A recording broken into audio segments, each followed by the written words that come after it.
This is our first time having the newly elected sheriff in Madison County on the air. His name is Sheriff Todd Hood. He's on the line right now. Todd, Sheriff, good morning. Thanks for coming on. Hey, good morning. Thanks for having me. We sometimes forget that it's Madison is a huge part of our listening area and right nearby. So as sheriff, so you've been sheriff since January, right? Yeah. January 1st, I took office, so it's been about we're in our just a little over 100 days here. Where are you from, by the way? I'm from Oneida. I grew up here. I was born in Oneida, and I've lived here the majority of my life. I want to ask you, there was a story we had just recently where Madison County played a huge role in averting a possible horrific shooting that could have happened at Syracuse University. When a gun shop owner reached out to you guys and said, I don't know, this guy's trying to buy, this kid's trying to buy AR-15 type weapons, and he's making me a little nervous. How did that all go down? Yeah, this is a great story on cooperation and how things should go in our country. The guy's name was John Lobschauer. He's a gun shop owner down in Nelson, and a kid came in. He was an SU student and wanted to purchase a AR-15, and there just wasn't something right about it. The kid came in, and he sensed that, the owner did, so he took action.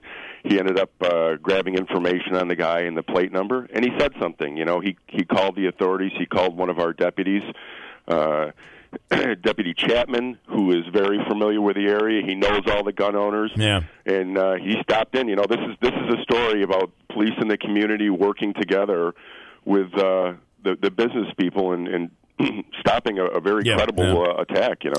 So after the investigation, turns out that this kid seemed to be planning an attack at Syracuse University. Imagine how that would have been. Yeah. And because of the work that you guys did, and because of the fact that this gun shop owner did more than just not sell the guy guns, but he talked, he communicated. Because of that, the kid was deported, right? Yes. Yep. He left the country for a while, and we picked him up when he came back into the country down in New Jersey.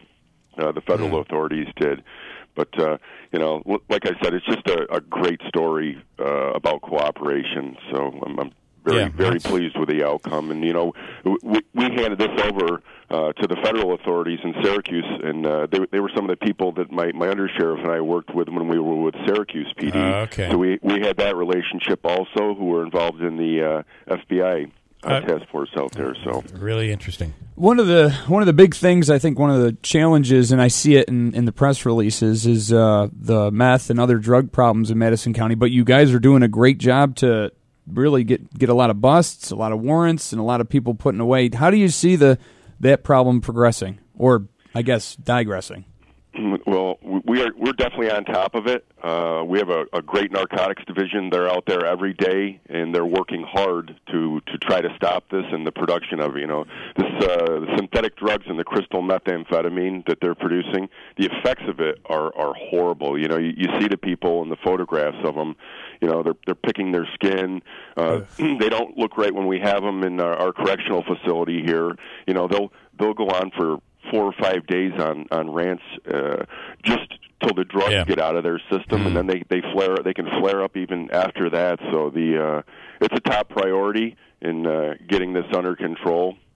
You're working hard. How much of what you guys deal with is drug related? Because it seems like, I've been to some county jails and visited, Andrew. I visited. Yes, okay. And I got to tell you, they say 70-80% of the people there are there because of a drug-related case. Yeah, and the drugs are involved, peripherally also. It's trying to get the drugs, selling the drugs, or maybe even their actions while they were on the drugs. So it's definitely a common occurrence and a major problem that we face. We talk a lot about in this community heroin and the fentanyl and opioids and fentanyl. Is meth and synthetic drugs more of a problem out there, or do you also deal with opioids? Can you kind of rate and gauge the drug impact in Madison County? Yeah, we have both. What we're dealing with more here in Madison County is the production of the methamphetamine a lot of see. meth lab busts. And, that could be something as simple as someone taught a bunch of people how to make it years ago, and we're still dealing with the effects of that out here. And the heroin, that's a constant thing. You know, you'll have a overdose that'll pop up, and it could be any place. You know, anybody's child, you know, that gets into this stuff, and they go out and pick up the drugs, whether it be one of the cities to our east or our west, you know, Utica or Syracuse or wherever they get it, and they come back home, and if there's fentanyl or they overdose on it, you know, we'll have those periodically also here, as well as every other place in the country. Well, listen, it's and is it just the rural areas that this happens a lot in rural areas where you get an old farm and somebody's nobody's paying attention and they're making meth. Yeah, yep, and it's an abandoned building or things like that, or somebody will discover the materials that are used to make it and tip us off. Yeah, or they'll have an incident in the house, which we've seen a medical incident where we get called in and then discover what's going on. And I got to tell you, or the stuff blows up. The logic as this goes on, you see this always. The person's logic ends up degrading to the point where they make mistakes.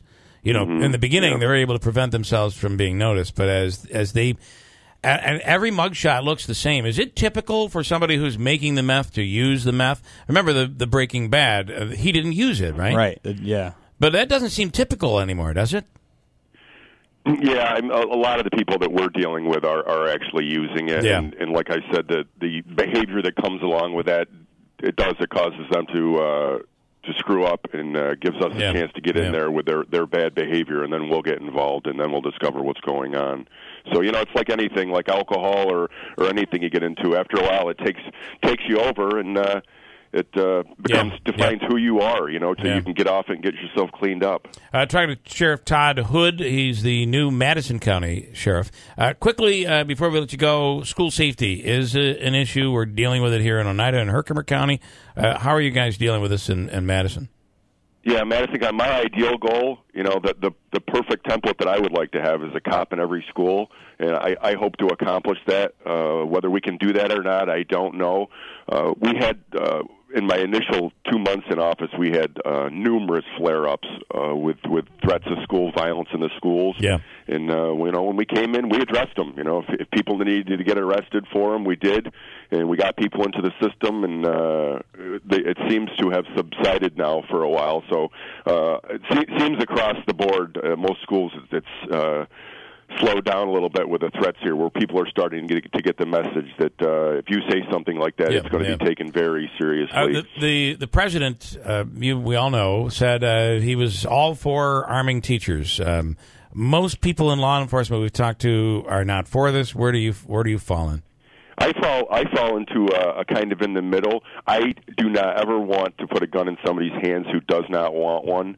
But I also feel that ideally, like I said, a police officer in the school would be ideal. But if you have a teacher, in my opinion, who is prior military, has extensive training in firearms, is willing to go through a police firearms academy, and as well as justification of lethal force, so they are trained in what's going on, and they want to carry one to protect other people, I'm not opposed to that also. How about in Pennsylvania? I don't know if you saw the story this morning where they're arming teachers with baseball bats.